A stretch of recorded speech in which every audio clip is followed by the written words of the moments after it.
El tema de hoy se llama Poniendo la casa en orden y está centrado en el Evangelio según San Lucas, capítulo 20.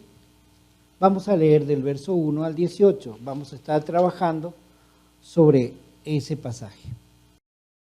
Sucedió un día que enseñando Jesús al pueblo en el templo, anunciando el Evangelio, llegaron los principales sacerdotes y los escribas con los ancianos y le hablaron diciendo: dinos, ¿con qué autoridad haces estas cosas? ¿O quién es el que te ha dado esta autoridad?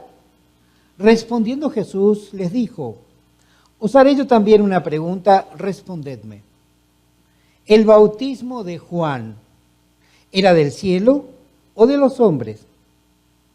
Entonces ellos discutían entre sí, diciendo: si decimos del cielo, dirá, ¿por qué pues no le creísteis?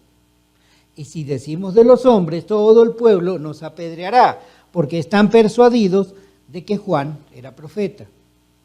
Y respondieron que no sabían de dónde fuese. Entonces Jesús les dijo: yo tampoco os diré con qué autoridad hago estas cosas. Comenzó luego a decir al pueblo esta parábola. Un hombre plantó una viña, la arrendó a labradores y se ausentó por mucho tiempo. Y a su tiempo envió a un siervo a los labradores para que le diesen el fruto de la viña. Pero los labradores le golpearon y le enviaron con las manos vacías. Volvió a enviar a otro siervo, mas ellos a este también golpeado y afrentado le enviaron con las manos vacías. Volvió a enviar a un tercer siervo, mas ellos también a este echaron fuera, herido. Entonces el señor de la viña dijo: ¿qué haré? Enviaré a mi hijo amado. Quizá cuando le vean a él le tendrán respeto. Mas los labradores al verle discutían entre sí diciendo: este es el heredero. Venid, matémosle para que la heredad sea nuestra. Y le echaron fuera de la viña y le mataron. ¿Qué pues les hará el señor de la viña? Vendrá y destruirá a esos labradores y dará su viña a otros labradores, a otros. Cuando ellos oyeron esto, dijeron: Dios nos libre. Pero él, mirándolos, les dijo: ¿qué pues es lo que está escrito?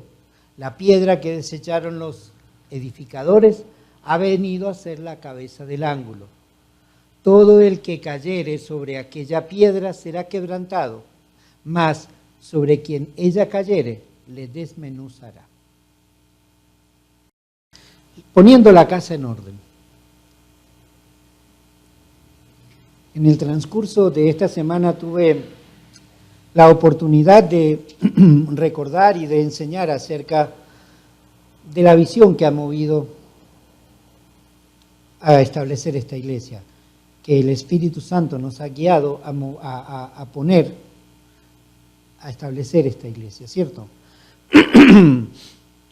Se trata de formar una nueva generación de apóstoles, de profetas, de evangelistas, de pastores, de maestros, de diáconos. De eso se trata esta obra. No se trata de acumular gente para ver cuánta persona tenemos y compararnos con otra iglesia o con otras iglesias y decirles: nosotros tenemos más gente que ustedes. No se trata de eso. Y esa es la mentalidad que necesitamos cambiar. ¿Saben por qué? Porque a nosotros, decíamos la semana pasada, ¿de qué sirve tener una iglesia donde hay 10 personas activas, comprometidas con la obra, y 100, 150 sentados, calentando silla, sin hacer nada? No sirve de nada. De hecho, hoy me estoy acordando justamente de que se cumplió eso en una iglesia que yo conozco. No conozco la iglesia, pero sí conozco a algunos líderes. Bueno, resulta que uno de los líderes estaba con problemas en serio, o sea, y se encontraban en la posición de, ¿qué hacemos? Lo ponemos en disciplina, a este y a estos líderes. Ajá. El pastor principal iba a hacer lo correcto. ¿Por qué? Porque las personas estaban actuando no como el Evangelio manda, sino como ellos querían y estaban cometiendo un pecado. Estaban poniendo un daño en la iglesia. Entonces, ¿qué sucedía? Ante esa situación, normalmente, ¿qué hace el pastor principal? Los pone en disciplina.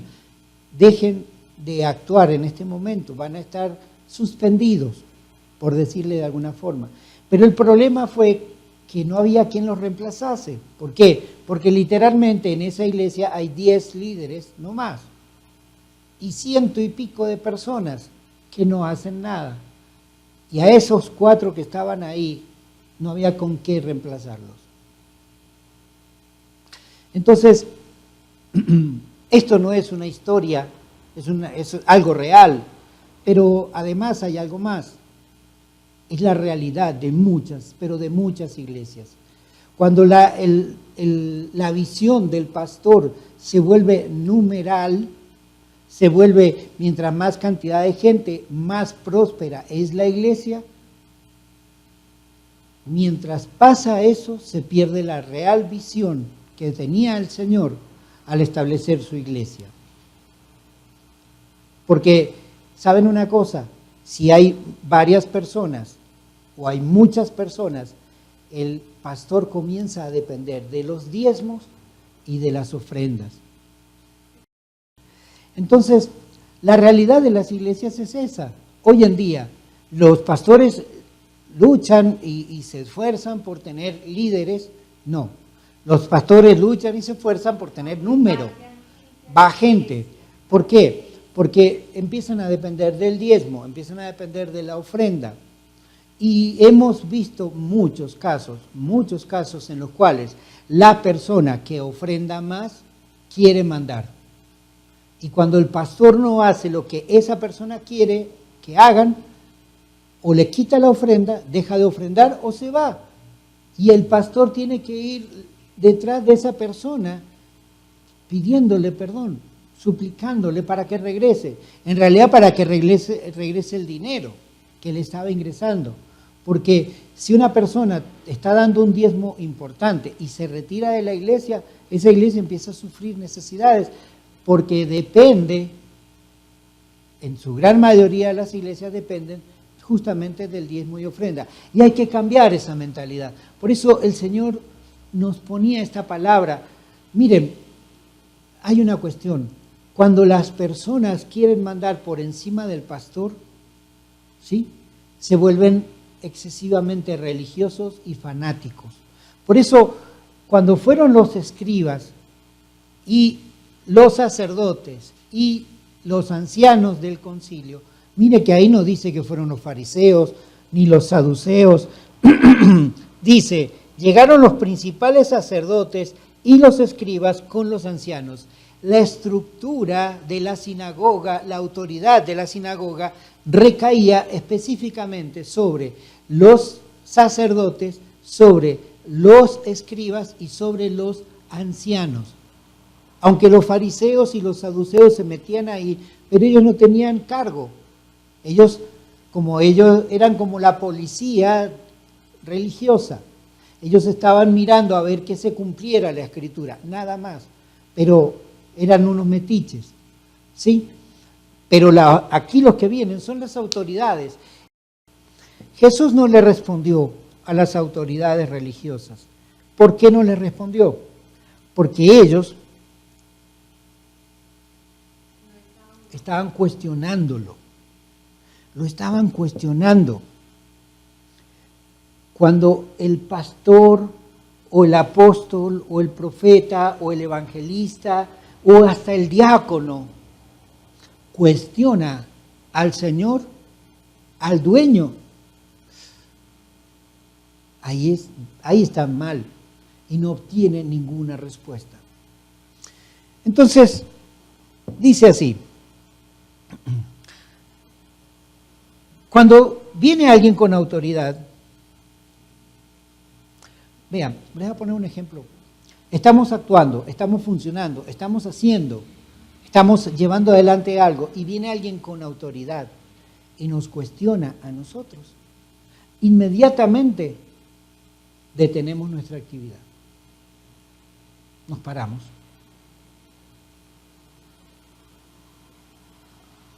¿Quieren que les siga contando este ejemplo? Nos detenemos y nos dicen, ¿con qué autoridad haces esto? Y nosotros inmediatamente, fulano de tal que tiene más autoridad que yo me mandó para acá, sí, pero tengo más autoridad que él. Y yo digo que aquí no se hace eso. Bueno, porque hay un temor. La razón de este temor está en el propio ser humano.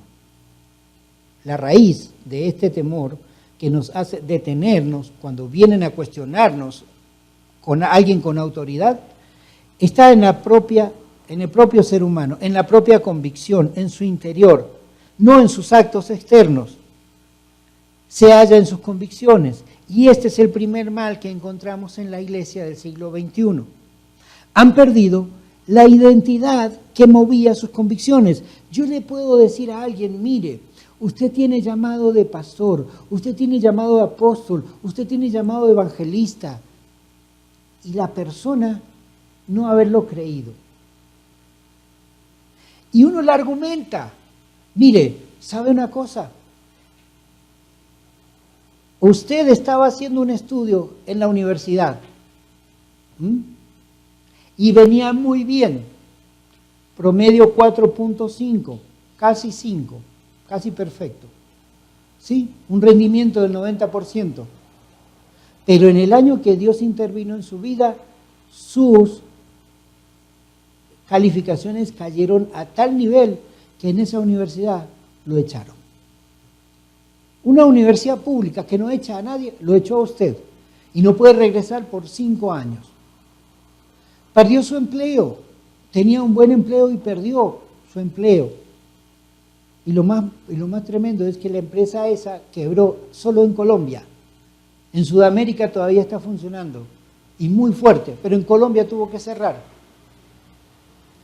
Ajá. Bueno, y luego usted tiene un deseo ferviente de servir al Señor y de ir y ayudar a las personas, a llevarles la palabra del Señor. Usted tiene esto, usted tiene aquellos dones, todo, listo. Todo eso nos hace concluir, en base a lo que estamos estudiando, a lo que conocemos, a la experiencia que tenemos y a nuestra relación con Dios, que usted tiene un llamado pastoral. Luego viene otra persona que no conoce el caso y ve y dice, sí, esta persona tiene un llamado pastoral. Y viene otro pastor de afuera y dice, sí, usted persona tiene un llamado pastoral. Pero la persona no lo cree porque no tiene una convicción correcta. Porque no tiene su... Entonces, un día pasa y se le ocurre al pastor de la iglesia decirle, ¿sabe qué? No vuelva por acá. ¿Y sabe qué hace esa persona? Se va. Ah, bueno, me voy. ¿Saben por qué? Porque su identidad no está de acuerdo a sus convicciones. ¿Saben qué debería haber respondido esa persona que tenía llamado pastoral? Pastor, usted no es la autoridad máxima. Este llamado no me lo dio usted, ni me lo dieron 10 pastores que dijeron que yo tenía llamado pastoral. Este llamado me lo dio Dios y usted no lo puede revocar, porque no puede revocarse el don de Dios. En Romanos dice, porque irrevocables son los dones y el llamamiento del Señor. Irrevocable. Y si Dios estableció que algo es irrevocable, nadie lo puede detener.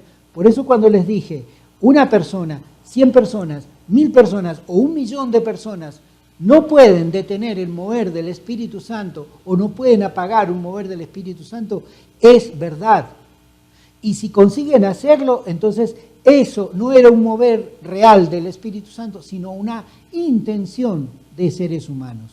Porque si fuera solo intención de seres humanos, puede ser detenida, puede ser obligado a cesar. Entonces, Jesús, cuando fue cuestionado por las principales autoridades de la iglesia o de la sinagoga, él dijo, no les voy a responder, porque ustedes en sus convicciones no están bien, están mal, han perdido su identidad, se equivocaron. Por eso nosotros hoy debemos recuperar esa identidad, recuperar qué era lo que quería Dios al formar, al establecer su iglesia. Por eso Jesús les cuenta la parábola a continuación y se la entrega a unos viñadores que se hacen, que creen que pueden hacerse dueños de esa obra. Y eso es lo que pasa en muchas iglesias hoy en día. Están peleándose porque a ver quién es el que más manda, a ver quién es el que más se hace dueño de la palabra de Dios. ¿Qué es palabra de Dios? No es palabra de un hombre, no es propiedad de un ser humano, es propiedad del Creador.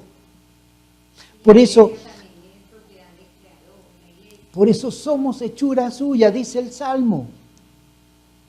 Entonces, ¿por qué nos afanamos en ser dueños de una obra? Claro, tenemos que hablar en el lenguaje que usan hoy en día. ¿Y cuál es el lenguaje que usan hoy en día? Mi iglesia. Sí, claro, mi iglesia. Pero en realidad es la iglesia de Cristo. No es mi iglesia. Estamos de prestados aquí. Estamos diseñando una iglesia que genere, que promueva, que entrene y que dé nacimiento a apóstoles, a evangelistas, a profetas, a pastores, a maestros y a diáconos nuevos, con una visión fresca. ¿De qué? De lo que Dios inicialmente puso. Dios quiere, en primer lugar, que recordando que Él es el Señor de esta obra sea estructurada en base a lo que Él quiere y manda, y bajo su autoridad. Y vamos a hacer esto en 6 pasos. El primer paso es la necesaria purificación en obediencia a Jehová nuestro Dios. La necesaria purificación en obediencia a Jehová nuestro Dios. Esdras capítulo 9. 9, 1 y 2.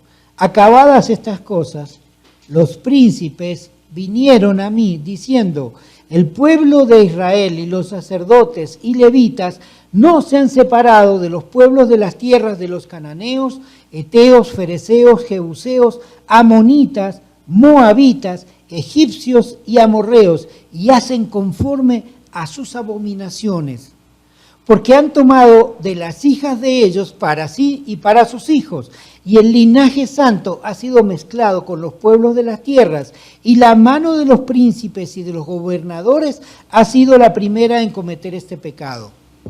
Ahora sí, en Esdras 10, verso 10, dice así, y se levantó el sacerdote Esdras y les dijo, vosotros habéis pecado por cuanto tomasteis mujeres extranjeras, añadiendo así sobre el pecado de Israel.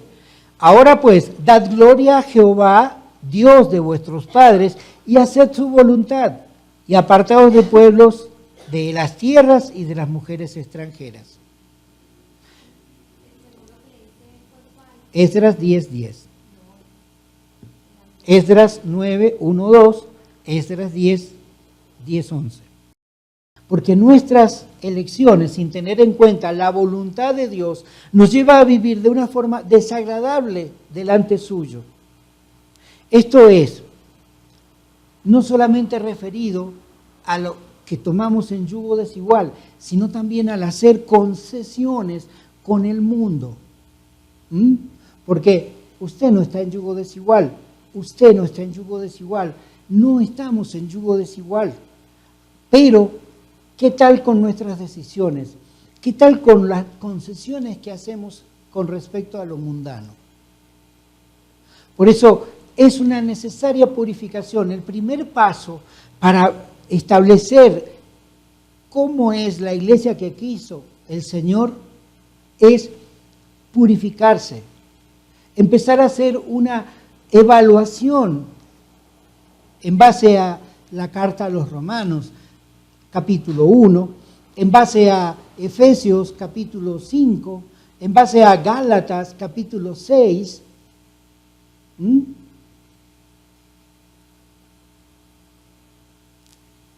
Ustedes saben lo que es hacer una evaluación, ¿cierto? De su propia vida, de sus propias actitudes. Porque saben una cosa, Dios ve lo que usted tiene en su corazón.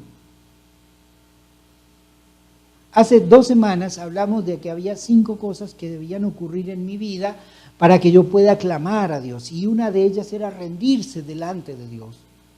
La semana pasada hablábamos de cómo deben caer nuestros muros y nuestras protecciones para que Dios tome el lugar de autoridad sobre nuestra vida. Para eso necesitamos estar purificándonos, necesitamos revisar qué relaciones interpersonales tenemos con el mundo, con lo mundano. No es de decretar que voy a ser santo, puro e inmaculado y no me voy a sentar a hablar con nadie. No es eso. Pero sí es el punto en el que yo tengo que tomar una decisión. Yo tengo que servir a Dios o no servirle a Dios. Josué les puso ese trabajo al pueblo. Elijan a quién quieren servir. Si a los dioses de aquel lado del Jordán que adoraron vuestros padres, o a los dioses de los cananeos de la tierra en la que van a entrar, o al Dios verdadero, a Jehová. Pero él concluye, por mi parte, dice, yo en mi casa serviremos al Señor, serviremos a Jehová. Y el pueblo dijo, sí, nosotros también, y al primer paso que dieron se equivocaron y se tomaron con los dioses cananeos. Entonces, yo necesito volver a esta base. La base es purifíquese de las relaciones que usted tiene, de los compromisos que usted tiene con el mundo, con lo mundano. Para poder entender esto, ¿sí? ¿Cómo es lo que Dios quiere hacer en su vida? ¿Cómo quiere Dios establecer la iglesia aquí? Ahora vamos al segundo paso. Sí. Esta obra es del Espíritu Santo. Ese es el segundo paso. Recordar, el título es, esta obra es del Espíritu Santo. No es mía, es del Espíritu Santo. Él es el que tiene la autoridad y yo obedezco. Esdras capítulo 1, versos 1 al 4, dice así. En el primer año de Ciro, rey de Persia, para que se cumpliese la palabra de Jehová por boca de Jeremías, despertó Jehová el espíritu de Ciro, rey de Persia, el cual lo hizo pregonar de palabra y también por escrito por todo su reino, diciendo, así ha dicho Ciro, rey de Persia, Jehová, el Dios de los cielos, me ha dado todos los reinos de la tierra y me ha mandado que le edifique casa en Jerusalén, que está en Judá. Quien haya de entre vosotros de su pueblo, sea Dios con él, y suba a Jerusalén, que está en Judá, y edifique la casa a Jehová, Dios de Israel. Él es el Dios, la cual está en Jerusalén. Y a todo el que haya quedado en cualquier lugar donde more, ayúdenle los hombres de su lugar con plata, oro, bienes y ganados, además de ofrendas voluntarias para la casa de Dios, la cual está en Jerusalén. Miren, el Espíritu de Dios despertó el espíritu de Ciro, que era un hombre que no servía a Dios. No estamos hablando de siervo de Dios, sino que fue un instrumento de Dios. ¿Y qué hizo Ciro? Decretó que todo lo que él tenía, se lo había dado, ¿quién? No él, que era el dios principal de los cananeos, no Acera, no Baal, no. Se lo había dado Jehová, el Dios de los cielos, el Dios de Israel. ¿Cierto? Pero me ha dado todos los reinos de la tierra. Eso es darle gloria a Dios. ¿Sabe qué? Esta corbata, esta camisa, este pantalón, estos zapatos tan buenos, este lugar me lo ha dado el Señor. No, Él lo he comprado yo. No ha sido mi dinero, no es su dinero. Es lo que Dios le está dando. Recuerde esto. La obra del Señor es la obra del Señor, es la obra del Espíritu Santo, no su obra, no su acción. Pero usted la tiene que hacer suya. ¿Por qué? ¿Saben por qué? Porque usted es siervo de Jehová, usted es siervo de Dios. Usted, cuando hizo la oración de fe, declaró: yo te declaro mi Señor. Yo creo, Señor Jesús, que tú perdonaste mis pecados y te declaro mi Señor sobre mi vida. Ahora tú mandas y yo obedezco. No tiene excusa para decir: ay, qué pereza, yo tengo que ir otra vez a la iglesia. No tengo tiempo, no llego a tiempo. Ay, recuérdeme para que yo lea la Biblia. No, eso es su responsabilidad. Por eso también es responsabilidad y obligación suya obedecer a Dios. Y aquí dice: esta obra es la obra del Espíritu Santo, no nuestra obra. No es mi iglesia, es de la iglesia de Jesucristo. Recuérdelo, para que no se le suban los humos. Comprométase, porque sabe una cosa: si al pastor se le suben los humos y dice: esta es mi obra, las ovejas pueden decir: listo, allá usted. Yo voy a esa iglesia, pero no es mi iglesia, no la siento como mi iglesia. Sienta lo suyo. ¿Cómo es posible? Yo no sé si alguna vez a usted le ha tocado limpiar las sillas en una iglesia. La cantidad de chicles pegados debajo, eso no es tener cuidado, no es tener amor sobre las cosas. Revise cuántos chicles hay aquí. No hay, es que tampoco hay tanta gente. Pero el punto es el siguiente. Cuando yo siento como mío el lugar, me duele el lugar. Si algo se rompe, no necesitan ni decirme: vea, ¿quién puede ayudar? No, ¿sabe qué? Mire, se rompió. ¿Cómo puedo ayudar? Sale solo. Tercero que quiere el Señor que recordemos es el necesario gobierno establecido. Seguimos en el libro de Esdras, en el capítulo 10, verso 16. Así hicieron los hijos del cautiverio, y fueron apartados el sacerdote Esdras y ciertos varones jefes de casas paternas, según sus casas paternas. Todos ellos, por sus nombres, se sentaron el primer día del mes 10 para inquirir sobre el asunto. ¿Sí? El necesario gobierno. Dios establece un orden dentro de su iglesia. Y ese orden es a través de puestos, cargos, ministerios. Y todos ellos tienen autoridad, diversos grados de autoridad. Por lo tanto, hay unos que mandan más que otros, pero todos tienen responsabilidad. ¿Saben una cosa? Si un barco se hunde, no se hunde por culpa del capitán solamente, se hunde por culpa de los marineros también, que no hicieron lo que podían hacer. Por eso, ¿saben una cosa? El marinero perezoso lo echan al agua. El marinero perezoso lo echan al agua. ¿Quién? El capitán del barco. No, los mismos marineros.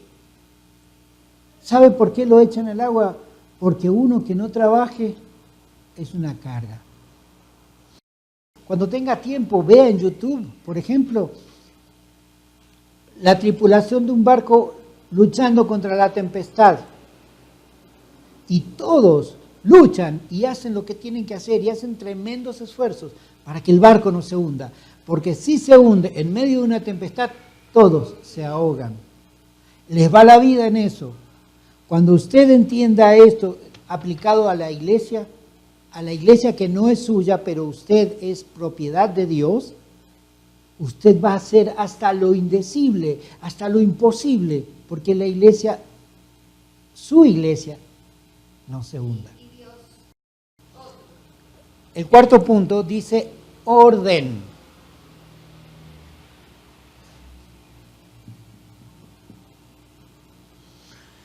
Nehemías capítulo 3, verso 28. Dice así la palabra del Señor. Desde la puerta de los caballos restauraron los sacerdotes, cada uno enfrente de su casa.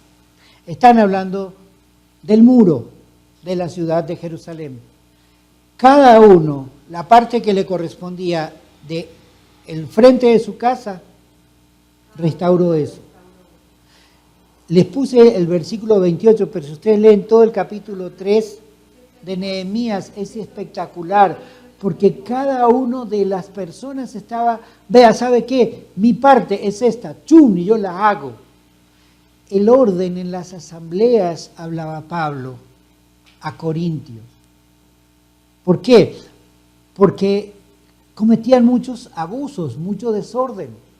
Está bien, dice... Por ahí dicen que Pablo era un machista y que le decía que si la mujer quiere aprender algo, que se quede callada durante el culto y que cuando llegue a la casa le pregunte a su marido.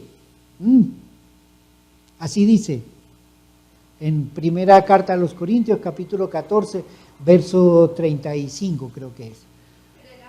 Pero era porque era muy numerosa. Ahora, en el mismo capítulo 14, Pablo habla de cuando la gente empieza a hablar en lenguas. Que hable uno en lenguas y otro interprete, pero se armaba tal desorden, entonces decía, mientras que uno estaba hablando en lengua, los demás escuchaban, y si había alguien que interpretase lo que el otro estaba hablando, todo el mundo callara. Terminó de hablar en lenguas, este otro interpretó, y todo el mundo alabó a Dios. En ese orden, en las asambleas. No que todo eso parecía un gallinero. Entonces, el punto es el siguiente. El orden es necesario en las asambleas. Guardar silencio, ponerse de pie, aplaudir, sí. Pero eso no tiene nada que ver con el orden. Esas son normas ahí. ¿Saben por qué? Porque nos encontramos con iglesias donde si estás alabando al Señor y aplaudís, es pecado. Si estás alabando al Señor y chiflás, es pecado y te miran feo.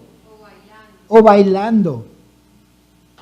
No, ¿saben una cosa? Eso no tiene nada que ver con el orden. Eso es alabanza delante del Señor. Y si no, pregúntenle a David. El orden en las asambleas es, hay uno en autoridad que manda a hacer algo y obedecen. No estoy de acuerdo, voy en privado y se lo digo. Siga un orden. Inclusive, mire, ¿sabe lo que dice el Evangelio? Si tu hermano peca, llévalo aparte y hazle ver su error. Mical era. Hazle ver su error. Si te oye, habrán ganado un hermano. Genial. Pero si no te oye, llévalo aparte con 2 o 3 testigos y háganle ver su error. Si los oye, habrán ganado un hermano. Pero si no los oye, ¿qué dice? Díselo a la comunidad, póngalo en evidencia delante de todos. Y si a la comunidad tampoco oye, expúlsenlo. Ese es el orden. ¿Usted así actúa cuando no está de acuerdo con el pastor? ¿Usted así actúa cuando no está de acuerdo con algún hermano? ¿Usted actúa de esa manera cuando no está de acuerdo con algo que se está haciendo en la iglesia?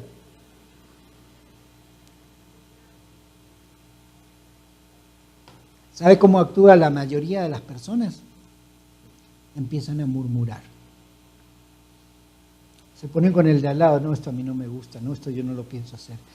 Que se creyó, ¿viste? Y murmuran.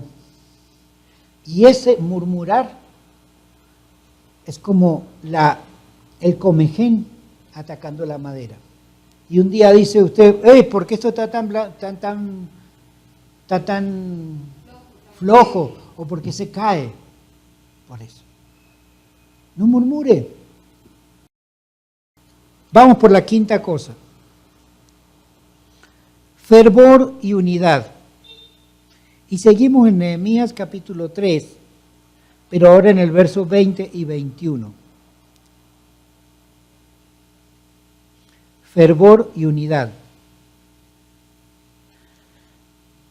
Dice la palabra del Señor en Nehemías 3, 20, 21. Después de él, Baruc, hijo de Sabai, con todo fervor, restauró otro tramo, desde la esquina hasta la puerta de la casa de Eliasib, sumo sacerdote.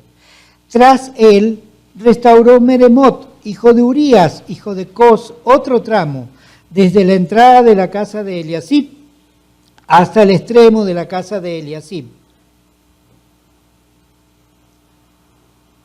Miren, Jesús dice que los que no son como niños no entrarán en el reino de los cielos, porque los que son como niños son los dueños del reino de los cielos. Tienen derecho a ingresar al reino de los cielos libremente. Y como es un niño con fervor, y es una de las 5 cosas que usted debía permitir que ocurra en su vida, tener ese fervor, esa unidad, trabajar juntos, apasionado porque está trabajando en la obra de Dios.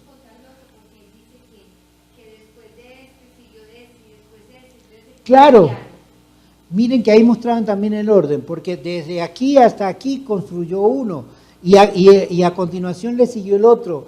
Y ellos no se pusieron a pensar, es que en la casa del sumo sacerdote le correspondería al sumo sacerdote construir o reconstruir su parte. No, de ninguna manera. Es más, si usted lee en Nehemías, hay un texto, hay una parte en la cual los de una de las tribus, los principales, eran tan orgullosos y soberbios que dijeron, no nos vamos a embarrar las manos reconstruyendo. No lo vamos a hacer, que lo haga otro. ¿Y quiénes lo hicieron? Los más humildes de esa tribu, los más desposeídos. ¿Y qué hizo el resto del pueblo? ¿Le ayudó?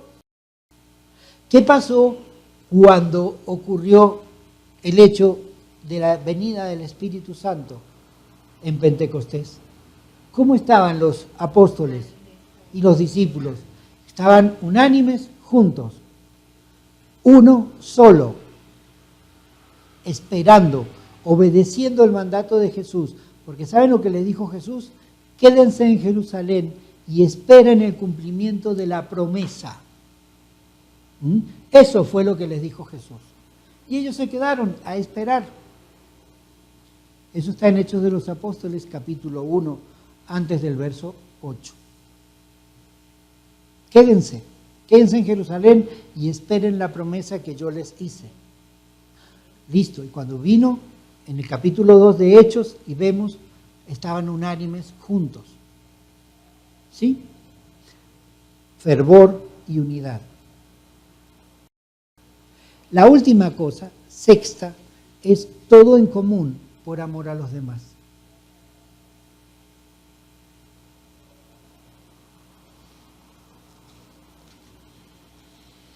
Todo en común por amor a los demás. Nehemías capítulo 5. Entonces, verso 1. Entonces hubo un gran clamor del pueblo y de sus mujeres contra sus hermanos judíos. Había quien decía, nosotros, nuestros hijos y nuestras hijas, somos muchos, por tanto hemos pedido prestado grano para poder comer y vivir. Y ahí se daba una situación, porque los otros judíos que tenían dinero les habían prestado. Y hay intereses muy altos. Y en las personas que estaban más empobrecidas les tocó entregar su casa, sus tierras, sus hijos para pagar deudas. Y ya no tenían más nada que entregar. Y no estaban pasándola bien, estaban endeudados y muriéndose de hambre. ¿Cuál fue la resolución? Ustedes que tienen los terratenientes, devuélvanle las tierras y cancelen las deudas que tienen sus propios hermanos. Pero esto mismo pasó, para que no diga, pero es que eso era el Antiguo Testamento. Vamos a Hechos 4. Hechos de los Apóstoles, capítulo 4. ¿Qué dice el Señor ahí? Versos 32 y 35. Dice: y la multitud de los que habían creído era de un solo corazón y de un alma, y ninguno decía hacer suyo propio nada de lo que poseía, sino que tenían todas las cosas en común. Y con gran poder los apóstoles daban testimonio de la resurrección del Señor Jesús. Esto es la predicación de la palabra. Y abundante gracia era sobre todos ellos. Esto es la bendición de Dios. Así que no había entre ellos ningún necesitado, porque todos los que poseían heredades o casas las vendían y traían el precio de lo vendido y lo ponían a los pies de los apóstoles y se repartía cada uno según su necesidad, no según su compromiso, según su necesidad. Por eso ninguno padecía necesidades. Por eso Pablo les dice a los ¿saben ustedes tienen mucha plata, iglesia de tal? ¿Saben qué? Iglesia de tal lugar, vengan, junten, y ya va Timoteo para allá.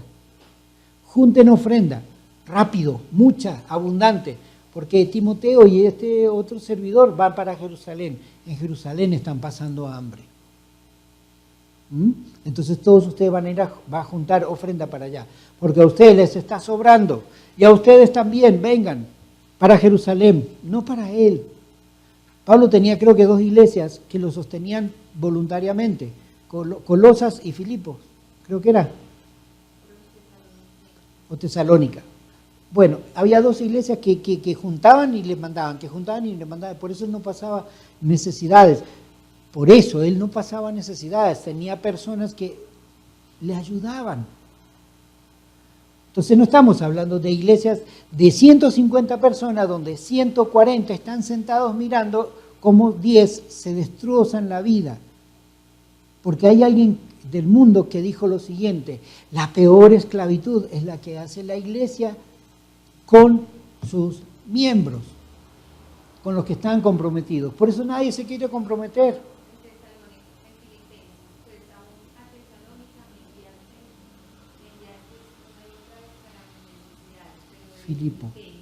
Filipenses lo sostenían, ¿cierto? Entonces, estas son las 6 cosas, las vamos a recordar. 6 cosas que el Señor quiere que usted se acuerde, tenga muy en cuenta. Primero, la necesaria purificación. Usted revise sus relaciones con el mundo, con lo mundano, y empiece a limpiar su vida de ese pecado. Luego, recuerde que la iglesia es la obra del Espíritu Santo y usted es propiedad del Espíritu Santo, ¿sí? Luego, hay un gobierno necesario dentro de la iglesia y hay personas con autoridad, unas con mayor autoridad que otras, pero todas tienen la misma responsabilidad. Tenga en cuenta eso, por eso puse el ejemplo del barco, ¿sí? Todos tienen responsabilidad. Debe haber un orden, pero un orden al cumplimiento. No el orden, no haga desorden aplaudiendo mientras estamos cantando. No haga desorden, eso no es desorden, eso es alabanza a Dios. Sí, y si usted quiere chiflar, chifle, y si usted quiere aplaudir, aplaude, si usted quiere danzar, dance. ¿Sí? Si el Señor mueve su corazón a que usted haga eso durante la alabanza, hágalo. Eso está completamente apoyado en las Sagradas Escrituras. El orden en las asambleas está referido a otra cosa, al orden de obediencia. Y si usted tiene algo de qué quejarse contra sus líderes, contra los diáconos, contra los pastores, contra los apóstoles, usted vaya y use el procedimiento que el Señor en la Biblia estableció. Tenga fervor y esté unido con sus hermanos. Hágalo todo con fervor, con pasión. Apaciónese por la obra de Cristo. Así sea que le toque barrer, así sea que le toque acomodar las sillas. Miren qué tan bonita Adriana. Toda enferma y acomodó las sillas acá y limpió el lugar. Dejó todo listo para acá.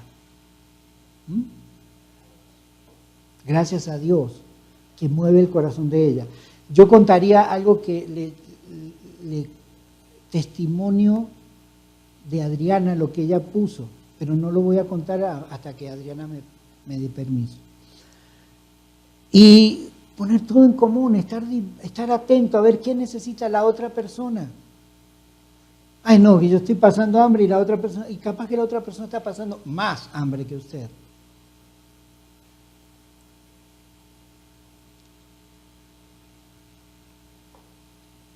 Solamente haciendo esto, recordando esta parte, el Señor será glorificado.